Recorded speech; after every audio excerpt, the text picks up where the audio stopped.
In NASCAR or any other sports, legal issues usually happen behind the scenes. But this time, it's very public and it could change the business of stock car racing in a big way.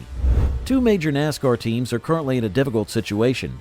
These teams might lose their NASCAR charters as early as next week, following the denial of their request for a rehearing in court. The news broke on July the 9th, and it quickly became one of the biggest stories in racing this year.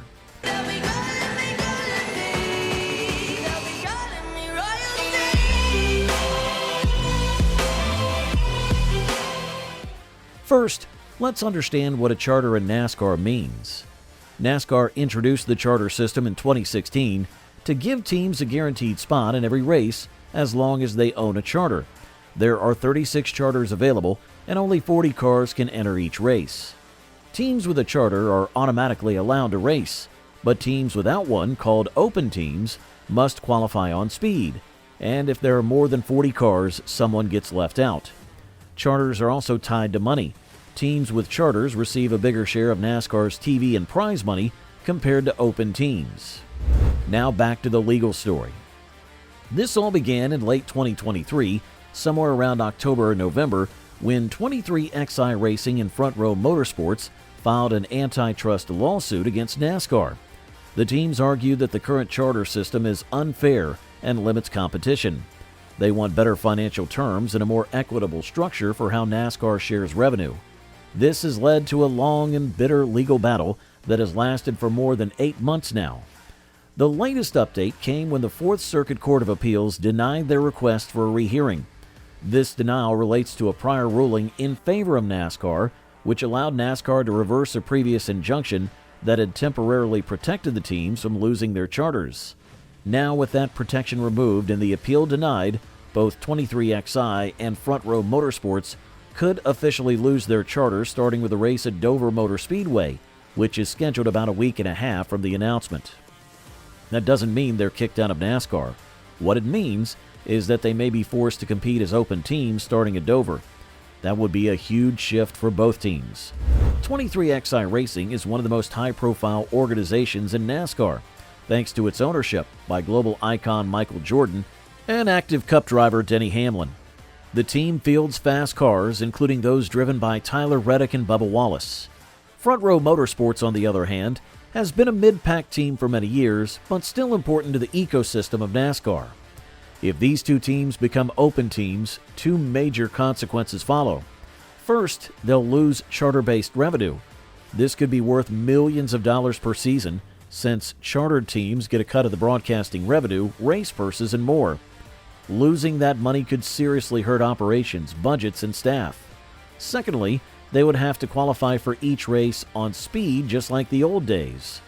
Normally, most races don't have more than 40 entries, but if that ever happens, there's a risk they might not even make it to the race. For example, in the recent Chicago Street race, NASCAR had 41 entries and one driver, Corey Heim, failed to qualify. So while rare, it's not impossible. The risk of not qualifying adds more pressure to the teams and drivers, especially those already fighting to keep sponsors and performance levels up. Attorney Jeffrey Kessler, who represents both 23XI and Front Row, made a statement after the court's denial. He said, "We are disappointed by the Fourth Circuit Court of Appeals' decision to deny our request for a full rehearing. This decision has no bearing on the strength of our antitrust case, which we look forward to presenting at trial. We're committed to racing this season as we continue to fight for more competitive and fair terms for all teams to ensure the future of the sport and remain fully confident in our case." This statement shows that while the teams lost this round, they're not giving up. Their lawsuit continues, and the main trial is set for December the 1st of 2025. So, this is just one chapter in a much bigger story. Interestingly, both teams have stated they will continue to field 3 cars each in the 2025 season, even if they are open teams. That tells us that they have the financial strength to keep operating, at least for now. It's possible they're hoping that if they win the case later this year, they might receive damages or financial compensation from NASCAR to cover their losses. Racing journalist Bob Pockrass and Jeff Gluck have been following the story closely. Bob reported the court's decision and shared the attorney's statement. He also noted that the teams are committed to continue racing no matter their charter status. Jeff Gluck added that everything now depends on the trial in December unless there is a settlement before then. But based on how both sides are acting, a friendly settlement doesn't seem likely. This legal war has already affected the mood in the NASCAR garage. There's a growing divide between NASCAR leadership and some of the top teams. Remember, the charter system was originally introduced to help teams build equity and long-term value, but now the way it is structured has led to tensions. The teams feel NASCAR holds too much power and that the current model doesn't fairly support the organizations that actually build and race the cars. This could eventually lead to bigger changes in NASCAR's future. If 23XI and Front Row win the lawsuit, it might force NASCAR to change the charter rules, share more money with teams, or even allow teams more say in the business structure of the sport. On the other hand, if NASCAR wins in court, it will keep its current control, and teams would have to accept that reality or possibly exit the sport down the road. In total, this lawsuit and the denial of the rehearing could end up being one of the most important moments in NASCAR's modern era. It's not just about 23XI and Front Row. It's about whether teams in NASCAR can build sustainable businesses, attract sponsors, pay crew members fairly, and have a real voice in how the sport is run. To put it into numbers, a charter is estimated to be worth $20 million or more, so the potential loss for each team is not small.